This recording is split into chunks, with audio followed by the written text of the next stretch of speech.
on allume une lampe pour la mettre sur la table. Donc si Dieu nous a allumés, nous sommes des lumières, frère. Il dit que nous sommes des flambeaux qui brillent dans le monde. Alors si Dieu nous a allumés, ce n'est pas à nous d'aller devant le monde leur montrer que non, nous sommes des chrétiens, parce que je vais tous les jours à l'église avec une Bible en main, parce que tous les jours, je dois ta chaussure, on à l'église. Non. Parce que les pharisiens faisaient la même chose. Les pharisiens étaient là, avec des phylactères, hein, comme c'est écrit dans Deutéronome. Je leur avais ordonné que devant la porte de votre maison, mettez des versets. Écrivez la parole de Dieu sur vos habits, sur les pans de vos vêtements. Écrivez cela. Mais Jésus, lorsqu'il est venu, il a traité les pharisiens d'hypocrites. Comment expliquer cela? Oh, mais toi, tu nous traites d'hypocrites comment? Tandis que la Bible nous dit que on doit mettre des phylactères. Mais toi, tu viens, tu nous dis que ce qu'on fait, c'est l'hypocrisie. Comment? Donc, tu veux changer la loi de Moïse. Dire que non, on ne doit pas faire cela. Tu veux dire que tu es plus grand que Moïse. Les gens croient le passé. Oui, il y avait eu ceci, il y avait eu cela. Mais le présent, les gens ne croient pas. Ils croyaient en Moïse. Mais Jésus les a traités d'hypocrites. Une personne peut se promener avec sa Bible en main, aller à l'église. Et peut-être Dieu dit que tu es hypocrite. Non, non, je peux marcher avec la Bible pour que les gens puissent voir. Bon, c'est pas mauvais, je ne marche pas pour que les gens puissent voir. Moi, je sais que je marche. Mais parfois devant Dieu, parce que les pharisiens ne faisaient pas ça pour être vus. Ils faisaient cela pour obéir à la loi. Mais Jésus les a traités d'hypocrites. Donc il y a de ces choses aujourd'hui que nous faisons. Dieu parfois du haut de son ciel, il nous regarde juste comme ça. Et il dit vraiment, je ne suis pas content de ce que tu fais. Mais parfois toi-même tu n'arrives pas à savoir. Il est très difficile aujourd'hui d'aller convaincre un chrétien qui est dans la fausse doctrine que d'aller convaincre un païen de laisser la boisson, la musique profane comme on le dit, de laisser les femmes. Parce que c'est devenu très difficile. Le diable a vu que les gens partaient trouver Dieu dans l'église. Le diable a vu que l'église manifestait la puissance. Qu'est-ce qu'il a fait? Le diable n'a pas peur de la parole. Hein?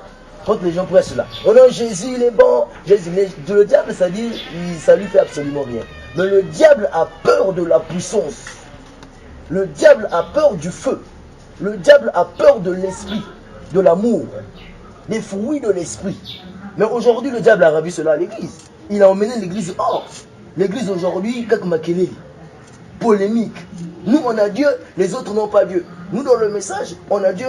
Ceux là-bas, les pentecôtistes, ils n'ont pas Dieu. Les pentecôtistes disent non, nous on a Dieu. Comment on appelle? Les protestants n'ont pas Dieu. Les protestants disent non, les catholiques n'ont pas Dieu. Mais finalement, qui a Dieu? Il a dit, vous les reconnaîtrez par leurs fruits. Oui, aujourd'hui, les gens disent que nous sommes sauvés parce que nous croyons ceci. Parce que nous avons cru Branham, parce que nous, comment je peux dire, nous croyons la Bible. Oui, c'est bien. Croire la parole, Jacques l'a dit. Croire la parole, c'est une bonne chose. Mais si cette foi-là n'a pas d'œuvre, cette foi est une foi morte. Ces œuvres-là ne veulent pas dire parce que tu as laissé les femmes, parce que tu as laissé la musique profane comme on le dit. Non, les pharisiens aussi le faisaient. Ça, je vous dis, une personne peut respecter la loi de l'Éternel sans l'Esprit de Dieu. Ça, je vous le dis. Les pharisiens n'avaient pas l'Esprit de Dieu. Ils n'avaient pas le Saint-Esprit, mais ils respectaient la loi. Sinon, on devait les lapider. La Bible dit que non, si quelqu'un ne devait pas respecter la loi, il devait être lapidé. Mais les pharisiens respectaient la loi. Et lorsque la femme a commis l'adultère, ils ont voulu le lapider cette femme. Mais lorsque la femme est venue auprès de Jésus, Jésus a dit, qui parmi vous n'a jamais commis le péché? Qui jette la pierre en premier. Qu'ils puissent jeter la pierre. Et ils pouvaient se glorifier. Moi, j'ai jamais fait ceci. J'ai jamais fait cela. Mais Jésus n'a pas regardé à ces œuvres-là. Jésus a regardé à la sémence qui était dans la femme. Il a dit, va et ne pêche plus. Quel évangile! Aujourd'hui, les gens s'arrangent de prendre tous les versets de Genèse à Apocalypse. Hein? Vous savez, verset nous tout. Pour aller convaincre les païens. Quand on va l'exhorter, il faut nous passer un verset, il y a un verset, il y a un verset. Mais ça ne veut rien dire. Ce n'est pas ça qui va transformer le païen. C'est la puissance de Dieu. Jésus a dit, va et ne pêche plus. Comment vous pouvez expliquer ce genre de choses? Va et ne pêche plus. Tu n'as même pas expliqué que non, laisse la boisson, laisse ceci, laisse la prostitution, ne fais plus ceci, ne fais plus cela. Mais il a seulement dit, va et ne pêche plus. Un évangile facile, un évangile clair. La femme est venue reprendre le parfum sur les pieds de Jésus. Jésus a dit, tes péchés te sont pardonnés. Est-ce que la femme l'avait demandé pardon à Jésus? Est-ce que la femme là avait dit, Seigneur, je me repens? Jamais. Le Seigneur a dit, tes péchés te sont pardonnés. Même le voleur à la croix ne s'était jamais repenti. Je suis désolé. Les gens disent qu'il ne s'était pas repenti. Il a dit, Seigneur, souviens-toi de moi quand tu seras dans ton royaume. Un point. Il n'avait pas dit, Seigneur, je vais abandonner ceci. Je reconnais mes péchés. Je vais me faire baptiser. Je vais confesser ceci. Je dois d'abord descendre pour aller croire le message. Je dois d'abord faire ceci. Non. Seigneur, souviens-toi de moi quand tu seras dans ton règne. Jésus l'a dit, aujourd'hui même, toi et moi, on ira au ciel. Donc tout ce qu'il faisait pour lui, le vol qu'il partait pour lui voler, tout ce qu'il faisait là, la sémence de Dieu était en lui. En réalité, Dieu ne voyait pas cela. Les gens vont dire, comment? Dieu ne voyait pas les péchés de ce jeune homme-là. Pourquoi? La Bible dit, ceux qu'il a connus d'avance, il les a prédestinés avant la fondation du monde. Avant que le monde ne soit fondé, avant même à Bantoutuna. Donc tout même ici. Ils avaient déjà été choisis. Ils avaient déjà été justifiés. Ils avaient déjà été mis à part, la prédestination. Dieu nous parle de cela. Donc eux, ils avaient déjà été mis à part. Donc cela veut dire que devant Dieu, ces enfants n'ont jamais péché et ils ne pécheront jamais et ils ne sont jamais pécheurs. Quelqu'un me dira, mais moi je pêche. Mais moi j'avais commis telle chose hier. Moi j'avais fait ceci. Quand j'étais allé là-bas, avant que je puisse recevoir Jésus, j'avais fait ceci, j'avais fait cela. Et quand j'ai reçu Jésus, c'est là que j'ai été justifié. C'est faux. La Bible dit, et cela dès avant la fondation du monde, tous ceux qui avaient leur nom dans le livre de vie étaient sauvés. Et cela dès avant la fondation du monde. Mais les pasteurs aujourd'hui ne veulent pas que les gens puissent divulguer ces choses comme ça. On va dire, tu es en train d'égarer les gens. Jésus a dit, mes brebis connaissent ma voix. Ils connaissent ma voix. Ils ne vont pas suivre une autre personne. Il dit encore, ce que le Père m'a donné, je n'ai perdu aucun. Je n'ai perdu aucun. Et ils ne peuvent pas se perdre. Nous courons. La Bible dit, ça dépend ni de celui qui court, ni de celui qui le veut. De Dieu qui fait grâce. Mais aujourd'hui, nous sommes en train de courir. Tu risques de heurter une pierre, tomber une boucan du coup. Zèle. On est trop zélé là. Hein, la zèle. La Bible dit, ayez du zèle et non de la paresse. Oui. Mais Pierre était très zélé là. Hein? Pierre était vraiment zélé. Vous allez ne pouvez pas me trahir. Non Seigneur, je ne peux jamais te trahir jusqu'à la mort. Tout. Il était zélé. Jésus lui a dit, tu vas me trahir. Le coq n'aura pas chanté 3 fois. Non Seigneur, je te dis que tu me trahiras. Parce que cela avait déjà été écrit avant la fondation du monde. Et tu dois arriver là. Si tu n'arrives pas là, donc c'est que moi je suis un faux prophète. Pierre a nié. Mais lorsque le jour est arrivé, Pierre a trahi Jésus. Pierre pouvait courir. Il pouvait dire que non, je ne vais pas ça ne pouvait jamais changer. Pierre pouvait jeûner. Même s'il jeûnait pour lui, ça ne devait pas changer. Parce que Dieu avait dit que tu me trahiras. Jésus pouvait prier, Seigneur, épargne-moi, Père. Jamais. Parce que cela avait déjà été dit que toi, tu dois mourir à la croix. Parce que je t'ai couronné dès avant la fondation du monde. Et la Bible dit que Christ est mort à la croix. Il a été immolé dès avant la fondation du monde. Oh, avant que le monde ne soit fondé. Adam n'était pas encore tombé. Non. Bon, maintenant, comment Christ devait mourir à la croix? Christ est mort à la croix. Pourquoi? Parce que c'était pour venir sauver l'humanité. Mais avant la fondation du monde, il a été crucifié. Donc il savait déjà que Adam va tomber. Mais avant la fondation du monde, il a déjà été crucifié. Et en réalité, Adam, ce n'était pas sa faute lorsqu'il est tombé. Je suis désolé. Les gens vont dire que je mets tout entre les mains de Dieu. Non. La Bible dit, arrive-t-il les malheurs sur la terre sans que l'Éternel n'en soit le responsable? Je crois que nous connaissons ce verset. Donc cela veut dire que tous les malheurs qui arrivent sur la terre, c'est l'Éternel qui en est responsable. Voilà, la Bible nous parle clairement. Mais les gens veulent aller comme ça, retourner comme ça. Non, si on avait dit ça, c'était parce que non. Et comme tu le lis là, tous les malheurs qui arrivent sur terre, l'Éternel en est le responsable. C'est lui qui est responsable de la mort des gens. C'est lui qui est responsable de nos maladies. Les gens se limitent. Hein? Mais regardons Dieu. Allons plus loin.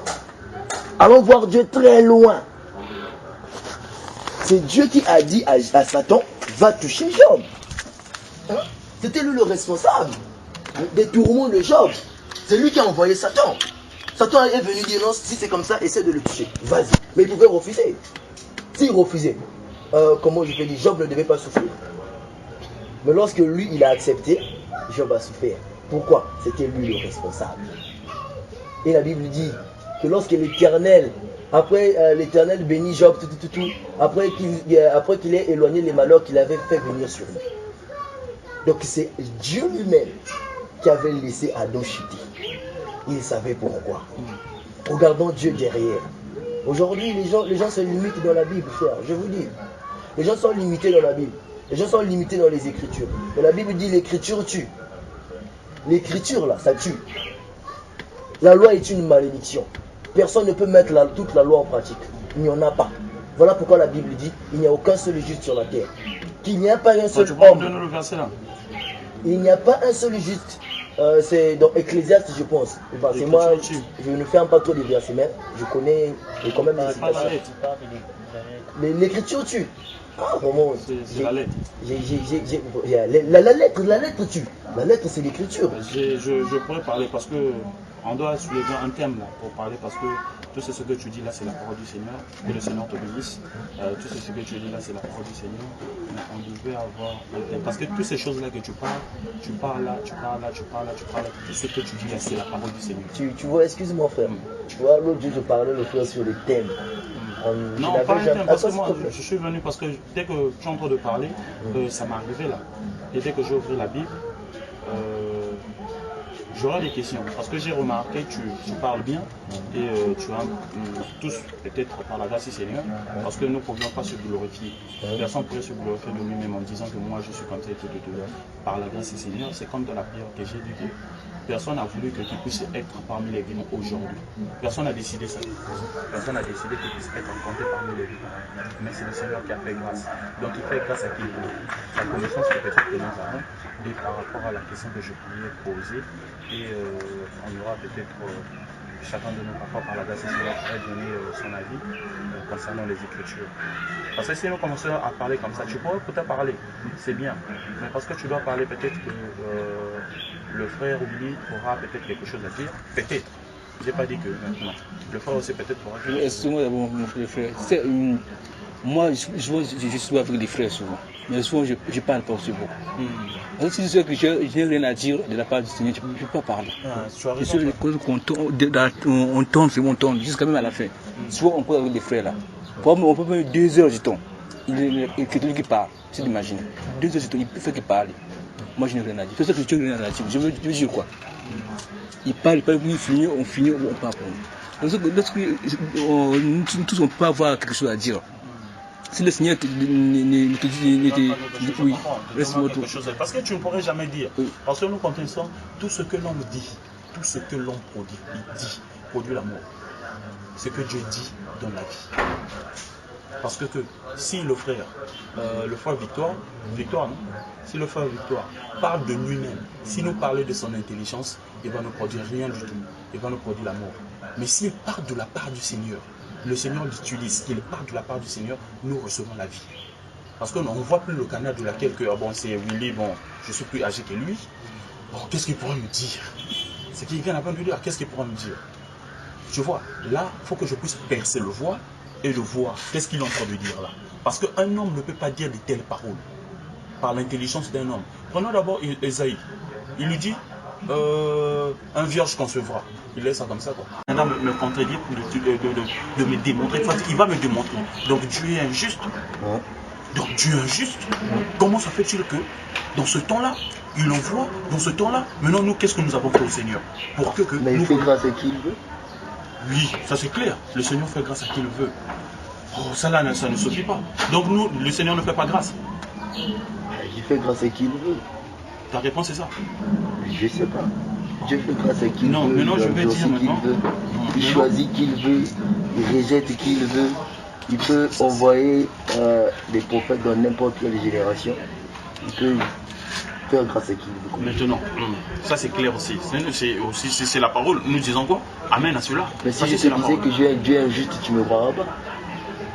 Non, parlons d'abord pas. Parce que, comme tu dis, c'est que je veux dire. Parce que c'est ça ce que je dis. C'est l'humanité qui est en jeu. Regarde. Non, on pourra poser la question au Seigneur, non? Parce que personne ne pourrait poser la question. Parce que le Seigneur notre Dieu, le Seigneur notre Dieu. Sauf que ta question était, est-ce que Dieu est injuste ou pas? J'ai dit, si je te disais que Dieu était injuste, mais tu ne me croiras pas. Mais pourquoi je sais si c'est la parole? Oh, mais qui peut résister à la parole? Qui peut résister à la parole? Qui lève sa main? Il lui dit que moi je peux résister à la parole. Moi, je me soumets à la parole. Si tu me dis que le Seigneur est injuste, tu me démontres ça bibliquement. Je crois ce que la Bible dit. Je dirais Amen. S'il n'y en a pas dans la Bible. S'il n'y en a pas dans la Bible. Oh, mais qu'est-ce que la Bible nous a dit? Lis d'abord Apocalypse, 1er, le verset 3. S'il te plaît.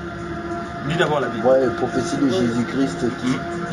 Prophétie de Jésus-Christ. Heureux celui qui lit et celui qui écrit. Heureux celui qui lit et celui qui entend ce qui est écrit. C'est lui et ce qui est écrit.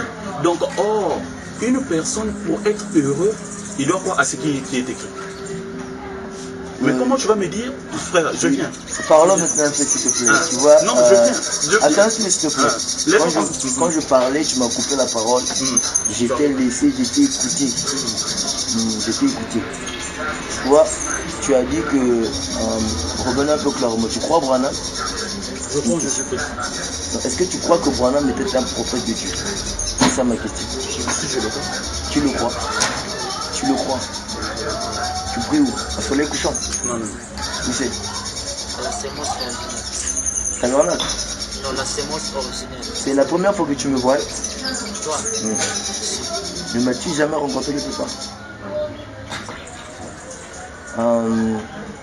Tous vous croyez que Branham est le prophète de Dieu. Moi je crois que Branham est un prophète de Dieu. Et je pense que quelquefois aussi quoi. Branham nous a dit que l'enfer n'est pas éternel. Ça vous le croyez? Branham a dit que l'enfer n'est pas éternel. J'aimerais maintenant vous emmener un peu que nous sortions d'abord de la Bible. Sortons de la Bible. Laissons d'abord la Bible. Non, on ne peut pas sortir de la Bible. Je suis un peu désolé parce que dans Hébreu, Paul a dit laissons les éléments de Christ, les rudiments, œuvres mortes des baptêmes. S'il te plaît, s'il te plaît, s'il te plaît. Oh, non, on dirait que tu crois pas à la Bible. S'il te plaît, s'il te plaît. Tu lis la Bible, je pense. Tu lis la Bible, non? Non, moi j'aime lire. Excuse-moi, s'il te plaît, tu lis la Bible, non? Oui, je lis la Bible. Voilà. Moi, j'aime pas trop quand je parle, qu'on ouvre la Bible. Je trouve ça une distraction. Excusez-moi. J'aime une personne qui lit la Bible à la maison, qui a les Écritures. Quand je parle, je balance une parole. Quand tu connais la parole, tu vas te retrouver. Non, excuse-moi s'il te plaît. Je dis tous nous connaissons partie. Excuse-moi frère. J'ai prié ici. Excusez-moi, pardon. Frère, tu dois parler. J'ai prié maintenant. J'ai dit au Seigneur qu'il fait grâce à nous afin que nous puissions s'entendre. Amen frère, tu sais. Je suis frère, suis. J'ai constaté quand je suis venu, tu es la seule personne qui n'a pas la Bible. Donc tu es parfait. Tu connais toute la Bible. Si je te disais, excuse-moi, si je te disais que je suis parfait, tu me croiras. Tu es parfait. Si je te disais que je suis parfait, excuse-moi s'il te plaît, excuse. Tu vois, quand vous êtes venu, frère, tu nous as dit que tu étais venu pour nous écouter et pour bénéficier de la grâce. Ben, tu vois, quand j'ai commencé à parler, tu sais, tu ne m'as pas vraiment laissé le temps de parler. Tu m'as coupé. Je t'ai laissé parler. Mais tu nous as, quand tu es venu, parce que Dieu ne ment pas, quand tu as fini de prier, tu as dit que tu es venu pour nous écouter. C'est ta parole que j'ai reconnue de toi. Et quand tu nous as parlé, subitement, je n'ai pas vraiment trouvé quelque chose à dire. Je t'ai dit que nous ne parlons pas charnellement, parce que nous sommes retrouvés dans parlons. Mais j'ai dit que nous causons d'abord.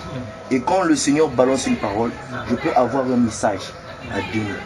Et quand tu m'as donné, oui, je vois. Et quand tu m'as dit, tu m'as posé une question sur l'église, c'est là même que j'ai eu ce message. Et quand tu m'as posé une question sur l'église où je prie, c'est même là que j'ai eu le message de tes paroles. Et quand j'ai commencé à parler, tu ne m'as pas laissé le temps. Excuse-moi. Tu m'as coupé la parole. Parce que Dieu nous enseigne la patience, la persévérance, l'humilité et de savoir se rabaisser. Je me suis rabaissé. Je t'ai laissé parler. Je ne t'ai pas coupé jusqu'à ce que tu nous as posé la question. Parce que, tu vois, quand on se réunit, frère, il faudrait, je ne sais pas, il y a, comment je peux le dire, comme lorsque l'autre parle, nous sentons comme si le cœur brûlait. Il y a ces questions que le diable vient balancer dans nos têtes pour nous empêcher de recevoir ce qui est devant. Et lorsqu'on arrête, on a bloqué ce qu'on devait avoir. Donc vous croyez Branham. Je voudrais vous ramener maintenant, puisque vous croyez Branham. Moi je reconnais que c'est un prophète de Dieu. On ne croit pas Branham. Non, croire c'est quoi? Reconnaître. Reconnaître, c'est tout. Comme prophète. Voilà, nous reconnaissons que c'est un prophète de Dieu. Et vous le croyez aussi que c'est un prophète de Dieu. Maintenant, j'aimerais d'abord laisser la Bible, aller dans les brochures. Quand je vais finir par les brochures, je ne prêche pas les brochures ou parler des brochures, non. Puisque vous croyez le message, je dois d'abord vous parler du message. Branham nous a dit que l'enfer n'est pas éternel. Branham l'a dit. Je ne sais pas si vous le savez. Vas-y frère, on t'écoute. Vous le connaissez quand même? Moi je connais. Voilà. Parle d'abord. Branham a dit que l'enfer n'est pas éternel. Mais la Bible nous présente que l'enfer est éternel. Comment pouvez-vous l'expliquer? Je me pose la question, là maintenant je peux parler. Non, j'ai juste demandé, est-ce qu'on peut l'expliquer? Branham qui dit que l'enfer n'est pas éternel, mais la Bible nous dit que l'enfer est éternel. Voyez-vous ces choses? Lorsqu'on voit la parole de Dieu, elle semble se contredire. Mais la parole de Dieu ne se contredit jamais. Branham est venu avec un message. Et les gens n'ont pas cru cela. Il a déclaré des choses qui sont hors de la Bible. Et le frère me dit que si je dois parler que dans la Bible. La Bible n'est pas toute la parole de Dieu, c'est faux. Je vous dis, Jean a dit s'il fallait écrire, il n'y aurait pas de livre. Non, c'est une partie que Dieu nous a donnée pour nous emmener à le connaître. Je vous le dis frère, les gens ont fait de la Bible comme Dieu. La Bible n'est pas Dieu, c'est un simple livre. Laissez-moi d'abord vous apprendre cela. Les gens ont élevé la Bible, mais je dirais que c'est de l'idolâtrie. Parce que tout ce qui est physique ne peut jamais donner la vie éternelle. La vie est spirituelle. Et Jésus dit, les paroles que je vous dis sont esprit et vie. Ça, c'est pas la parole de Dieu. Ce sont les écritures de la parole de Dieu. Attention. Parce que la parole de Dieu produit la vie. Et si ça, c'était la parole de Dieu, tout le monde, même un théologien, qui devait lire cette parole, devait avoir la vie. C'est juste des écritures, mes frères. Je suis désolé. Je veux vous emmener à comprendre Laisse d'abord lui parler. que ça, c'est des écritures. C'est des écritures de la parole de Dieu. Parce que la parole de Dieu vivifie, la parole de Dieu ne change pas. La Bible dit que c'est la parole qui donne la vie. La foi vient de ce qu'on entend et ce qu'on entend vient de la parole de Christ. Si ça c'était réellement la parole de Christ comme on le dit, tout le monde qui devait lire ça devait avoir la vie. Est-ce qu'on est d'accord là-dessus? C'est les écritures de la parole de Dieu. Et quand une personne reçoit la révélation de ces écritures, c'est là que ça devient la parole de Dieu. J'aimerais que vous puissiez un peu sortir comment je peux dire, de la chaleur qu'il y a dans notre génération là. Je vois que le diable s'est arrangé à oindre chaque parole. C'est devenu comme des esprits. Il a oint cela. Quand vous regardez les pentecôtistes, regardez leur vie. Vous voyez que les pentecôtistes sont tous pareils. Regardez leur manière d'être. Quand vous regardez des témoins de Jéhovah, regardez la manière d'être des témoins de Jéhovah. Ils sont un peu comme pareils. Ils aiment bien s'habiller. C'est comme un esprit qui est en train de les oindre. Branham a prêché le message. Je le crois. Je crois Branham. Moi je le crois. Mais je ne suis pas un chrétien du message. Je ne suis pas quelqu'un du message. Non. Aujourd'hui, les gens ont pris le message de Branham. Ils ne sont pas comme les pharisiens faisaient. Moïse a dit oui. Moïse avait la colonne de feu qui marchait avec lui. Il avait la nuée de gloire qui accompagnait. Mais vous vous dites, Branham a dit. Qu'est-ce qui accompagne aujourd'hui ce que vous dites? On est allé prier là-bas à la maison. Il y avait une soeur qui était malade, elle avait reçu la guérison. On était allé là-bas. C'est seulement de là-bas. Mais dans l'église, il n'y a pas la déclaration. Mais Branham dit, partout là où ce message sera prêché, l'ange sera. L'ange sera là. L'ange sera là. Mais aujourd'hui, frère, je vous dis ce qui est vrai. Nous sommes dans la pagaille comme je vous l'ai dit. Aujourd'hui, on nous prêche le message. Branham avait fait. Il n'y aura pas plus grand que Branham. Il n'y aura plus. Mes frères, je me dis que les gens n'ont pas compris Dieu. Si déjà Dieu m'a dit que je peux m'asseoir sur son trône, Apocalypse chapitre 3, il dit celui qui vaincra, je le ferai asseoir sur mon trône. C'est quoi s'asseoir sur le trône de Dieu? Et quelqu'un me dit que plus personne ne sera plus que Branham. Et moi je me dis que c'est faux. Parce que Dieu n'a jamais changé. Il est le même hier, aujourd'hui, éternellement. S'il a élevé des grands hommes hier, s'il a élevé Branham, il est capable d'élever mon frère Christ, lui donner la grande mission. Les gens se sont focalisés. On est dans l'âge de la perfection. L'âge de la perfection pour être enlevé. Alors si tu n'atteins pas plus que ce que Branham était, cela veut dire que tu ne peux pas être enlevé. C'est faux. Alors nos pasteurs ont mis en nous ma mentalité, moi aussi, de se faire croire que non, Branham c'est lui le prophète de l'âge. Il n'y aura pas plus que lui. J'entends ça chez certains frères là. Branham c'est lui le prophète de l'âge, l'homme le plus spirituel de l'âge. Oui, l'âge de la Odyssée. Mais Dieu a condamné l'âge de la Odyssée. Attention. Il faut sortir de la Odyssée pour rentrer dans l'âge de la manifestation des fils de Dieu. Alors là, Branham n'est plus dans cet âge-là. Attention. Branham est mort, enterré, c'est fini. Il n'est plus. Alors, Dieu a utilisé Branham. C'était un instrument. Il est mort, c'est fini. Alors, son message est resté. C'est pour que nous puissions aller de l'avant. Mais les gens se sont arrêtés sur Branham. Branham ceci, Branham cela, Branham ceci. Le diable est venu oindre ça. C'est devenu comme un esprit. Je vous dis, les pharisiens prêchaient le message de Moïse. Moïse a dit, mais sauf qu'on n'était plus dans ce temps-là. Lorsque Jésus est venu, la grâce est venue. Ils n'ont pas reconnu cela. Mais la Bible dit que le monde attend, avec un ardent désir, la manifestation des fils de Dieu. Au temps de Branham, la manifestation des fils de Dieu était accomplie. Mais non, c'est même la dernière promesse, la manifestation des fils de Dieu. Le Fils de Dieu a déjà été manifesté, c'est Jésus. Il est venu pour ramener Adam. Adam avait chuté. Mais il fallait que Jésus vienne ramener Adam à sa position initiale. Voilà. Adam était Dieu dans le jardin d'Éden. Dieu. Tout ce qui était Jésus, c'est ce qui était Adam. Oui, parce que la Bible appelle Jésus second Adam. Adam pouvait être adoré dans le jardin d'Éden. Ça, je vous le dis. Parce que Jésus était adoré sur terre. Il était Dieu fait chair. Mais dans ces derniers temps, la Bible dit quoi? La manifestation des fils de Dieu. On doit redevenir ce que était Adam dans le jardin. Mais les gens ne croiront pas. Branham n'a pas dit ça. Branham n'a pas dit ça. On ne comprend même pas. Branham n'a pas dit ça. Donc les gens se sont arrêtés. Branham n'a pas dit ça. Mais Branham a dit des choses. Il n'est pas Dieu, Branham. Il est un homme. Branham n'est pas Dieu. C'était un homme. Mais s'il a fait des grandes choses, s'il a fait, je peux faire plus que cela. Parce que la Bible dit, celui qui croit en moi fera plus. Branham n'est pas plus que Jésus. Si je ne peux faire plus que ce que Jésus a fait, combien plus forte raison Branham? Combien? Frère, réveillez-vous. Réveillez-vous. Alors aujourd'hui, les gens ont mis dans la mentalité, c'est-à-dire, surtout je vous dis, c'est très difficile.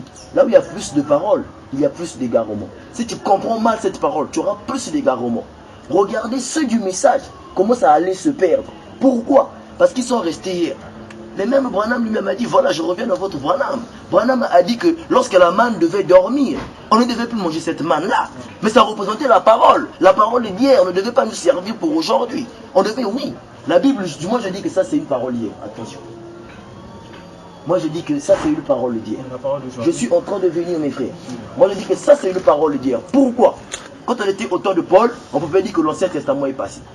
Nous ne sommes plus au temps de l'Ancien Testament, où on doit vivre par la loi, où on doit brûler l'animal, tout ça. C'était une parole d'hier et c'était passé. Mais aujourd'hui, nous ne sommes plus au temps de Paul. Le Nouveau Testament, nous ne sommes plus au temps du Nouveau Testament, désolé. Mais la parole de Dieu ne passe pas. Ça nous accompagne, oui. Mais sauf qu'on n'est plus en ce temps-là. Si vous continuez seulement à lire la Bible, restez dans la Bible, vous n'avez pas des révélations qui viennent de Dieu, sachez-le que vous ne serez pas sauvés. Si seulement vous continuez de lire les brochures, vous n'aurez pas de révélation de Dieu, vous ne serez pas sauvés. Parce que ça ne va rien vous donner, vous aurez juste la connaissance. Ah, je sais que quoi? Los Angeles doit s'écrouler d'abord. Je sais que, comment on appelle? Il faudrait que le pape vienne d'abord, installer la marque de la bête. Donc quand vous connaissez, vous pensez que vous connaissez tout. Donc il y a toute la connaissance, tu te dis que non, c'est ça qui va t'emmener dans l'enlèvement. Mais frère, c'est faux. La perfection, nous pouvons l'avoir même maintenant là, où nous parlons. Là, tu peux avoir la perfection.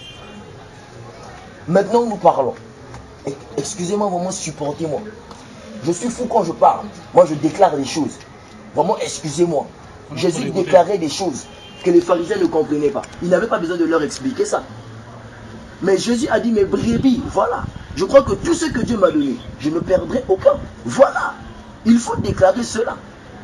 Je déclare cela, mes frères. Donc, nous sommes dans l'âge de la manifestation des fils de Dieu, où les fils de Dieu doivent être manifestés. Dieu pleinement dans l'homme. Branham n'a pas eu ça. Il rentrait dans la perfection, oui, mais il est mort. Un homme qui atteint la perfection ne peut pas mourir. Laissez-moi vous le dire. On vous dit que non, Branham n'a pas... La perfection, quand on est dans la perfection, tu ne peux pas mourir. Parce que la perfection, c'est même la vie éternelle sur terre, dans la chair. Mais comment quelqu'un qui a la perfection peut mourir? On vous dit que non, Branham avait atteint la perfection. Moi, je dis que c'est faux. Il entrait dans la perfection. Lorsque l'ange l'apparaissait, Branham entrait dans la perfection. Il a même dit, l'autre jour, il était assis dans sa chambre. Les 7 anges sont apparus. Ils avaient fait comme une forme de pyramide. Il s'est dit que non. Mais je me suis dit qu'on dirait que c'était ce dernier jour de l'enlèvement. On dirait que c'était l'enlèvement. Je me suis dit que j'étais dans l'enlèvement. Oui. Parce qu'il était entré dans la perfection. Mais il est mort. En connaissant tombeau. Parce qu'il n'a pas atteint cette perfection-là. Mais il est entré dans la perfection. Comme Paul est entré dans la perfection. Il est allé jusqu'au 3e ciel. Il a goûté c'était quoi la perfection. Lorsqu'il est revenu sur terre, il a dit, je n'ai pas encore atteint la perfection. Mais je cours afin de l'atteindre. Donc il connaissait la perfection. Maintenant il voulait courir pour arriver à cette perfection-là, mes frères. Donc Branham aujourd'hui, les gens disent qu'il n'est pas Dieu. Mais la manière qu'on le présente, la manière de présenter Branham, vous le présentez maintenant comme Dieu. Oui. Les gens commencent à présenter Branham comme Dieu. Excuse-moi s'il te plaît, excuse-moi s'il te plaît. On dit que c'est lui le prophète, c'est lui le messager de l'heure. Moi j'y crois. Mais sauf qu'il est déjà mort, je suis désolé. C'est comme, peut-être il venait de dire, que si Dieu ne nous donnait pas un prophète, avant que la terre ne soit détruite, Dieu nous donnera des prophètes. Dieu nous donnera des pasteurs. Dieu nous donnera des docteurs. On dit que non, il n'y aura plus de prophètes, c'est fini. Apocalypse 10, 7, tout, il n'y aura plus de prophètes. Mais moi je ne crois pas ça. Dieu a toujours un intermédiaire. Oui. Il y aura toujours un intermédiaire. Quand Branham était sur terre, des téléphones portables, il n'y en avait pas. Quand Branham était sur terre, il y avait de ces choses qui n'étaient pas là. Satan a changé de stratégie. Satan ne fait que changer des stratégies. Il sait que là-bas, Branham m'a révélé. Ceux-là, ils savent déjà que c'est par là que je passe. Il faudrait maintenant que je change la porte. Maintenant, si vous restez seulement là, Branham a dit, le diable a changé de porte. Comment allez-vous faire? Il va maintenant passer par l'autre porte. Comment vous allez maintenant faire? Mais il faudrait que Dieu donne maintenant la révélation. Parce que le diable change de système tout le temps. La Bible dit qu'il n'y a rien de nouveau sur la terre. Voilà. C'est les mêmes choses qu'il fait, mais sauf qu'il change maintenant la stratégie. Il sait que là-bas, je vais rentrer dans telle porte. Là, j'entrerai dans telle porte. Là-bas, j'avais montré le bleu. Là, je vais montrer le rouge afin de les égarer. Mais si vous vous focalisez... Non, tu parles parce que c'est bon. J'aime pas vraiment être arrêté, mon frère, excuse-moi. Mais comme ça, on ne va pas vraiment s'attendre de parler la question. Parce que si nous parlons, c'est pour l'édification. Pose vite ta question, s'il te plaît. Pose vite ta question, je t'écoute. Frère Chris, Frère Willy, frère. Vous avez compris ce que le frère a dit? Vous avez compris, vous êtes d'accord? On a compris. Mais ça, c'est mes frères. Ça, c'est mes frères. Nous sommes tout le temps ensemble, frère. Maintenant, c'est à nous, maintenant, nous voulons nous emmener à ce que nous, à vous emmener à comprendre ce que nous croyons. Parce que non, parce que le but que nous sommes... Est-ce que tu as une question? C'est ça ma question. J'ai besoin de poser des questions. J'ai besoin d'arriver. Je t'écoute. Non, on n'est pas là peut-être pour l'intimité. D'intimider les gens. Non, je ne t'intimide pas. Excuse-moi, frère. Excuse-moi, tu voulais poser la question. Au lieu de me poser la question. Suis. C'est comme si je te considérais parce que le Seigneur est quand on parle de la parole. Le Seigneur n'est pas quand. Est-ce que tu as une question, frère? S'il te plaît. C'est ça, tu m'as dit que tu as une question. Je vais te poser une question. Ma question est celle-ci. Tu dis que la Bible n'est pas importante. Je n'ai pas dit que la Bible n'est pas importante. Dis donc que la Bible n'a pas la vie. N'a pas la vie. Mais pourquoi? Non, j'arrive, s'il te plaît. J'arrive. Tu dis par ta question que tu dis que ça c'est donc si on comprend bien, ça n'a pas la vie, ça n'a rien du tout, on n'a pas besoin de ça. Pourquoi vous marchez avec les Bibles? Pas toi, je n'ai pas vu avec la Bible. Est-ce que j'ai dit que la Bible n'est pas importante, frère? Mais je ne comprends pas ta question. Je n'ai pas dit que la Bible n'est pas importante. Moi j'allais dire non. Regardez, vous savez quoi? Excusez-moi s'il vous plaît. Excusez-moi s'il vous plaît. S'il te plaît, tu pourrais prendre la Bible. Regardez, quand nous étions pentecôtistes, je vais vous ramener votre attention très bien. Quand les gens étaient d'abord pentecôtistes. Une chose je veux te dire. Attends s'il te plaît. Non, tu dois parler un peu. Tu ne dois pas vraiment élever ta voix de parler. Si peut-être c'est ta manière de parler. C'est ma manière de parler.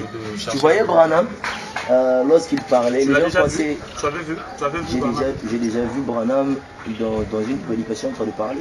Dans une prédication? J'ai déjà vu Branham en train de parler. Quand les gens voyaient Branham, lorsqu'il parlait très fort, je n'imite pas. Parce que beaucoup de gens pensent qu'on imite. Si quelqu'un pense, moi je ne veux pas plaire aux gens. Je n'imite pas quelqu'un. Mais quand je parle, c'est comme ça que je parle. Les frères me connaissent. Ils savent que c'est cette manière-là que je parle. Donc, Vraiment, je n'ai pas dit que la Bible n'a pas d'importance. J'ai dit que la Bible ne peut pas donner la vie.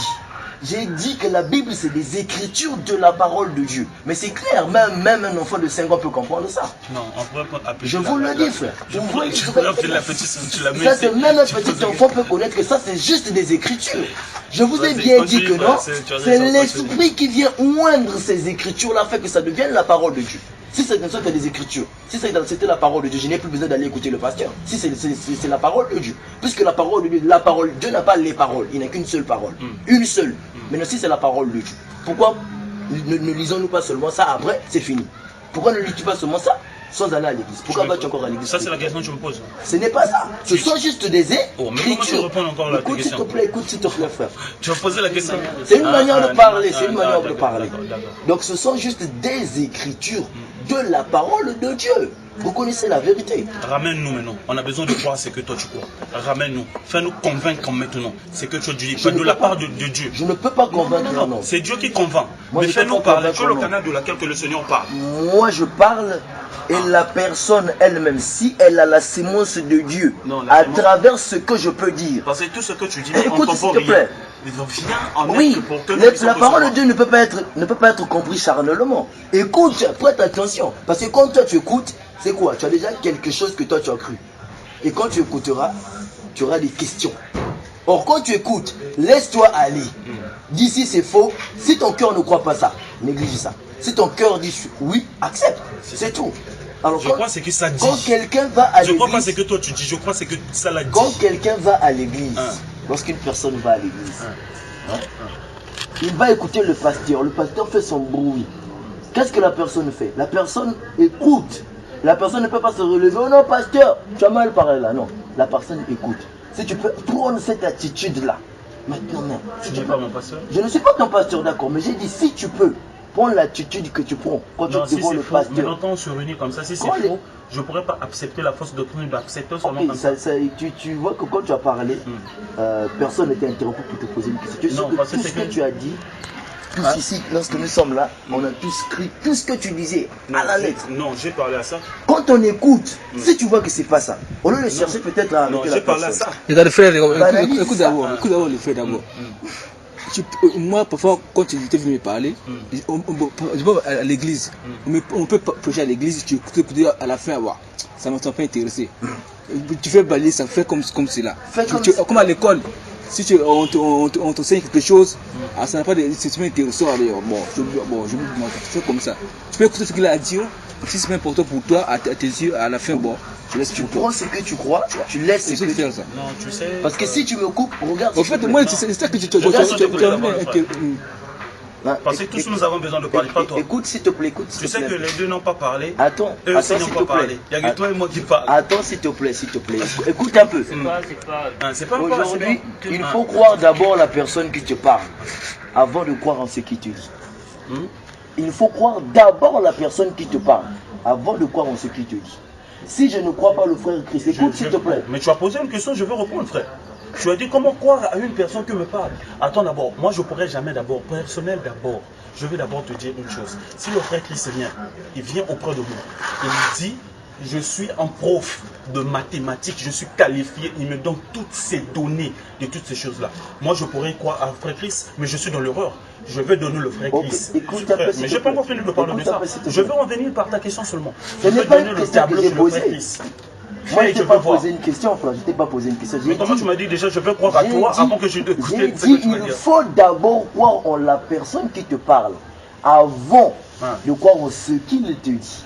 Non, je vais d'abord le tester. Voilà. Je mets le tableau, il fait. Si c'est ça, je veux croire. Je suis désolé, les mathématiques, ce n'est pas la parole de Dieu. Mais c'est ça que je parle. Mathématiques, qui est des paroles à l'âme. Seigneur te bénisse. Je te dis, frère. Non, il ne faut pas. Attends, s'il te plaît. La parole de Dieu, ce n'est pas des mathématiques. Tu as raison. C'est ce que les pharisiens ont fait avec Jésus. Seigneur bénisse. Écoute, s'il te plaît. Ils ont laissé Jésus. Et toi, attends, s'il te plaît, attends.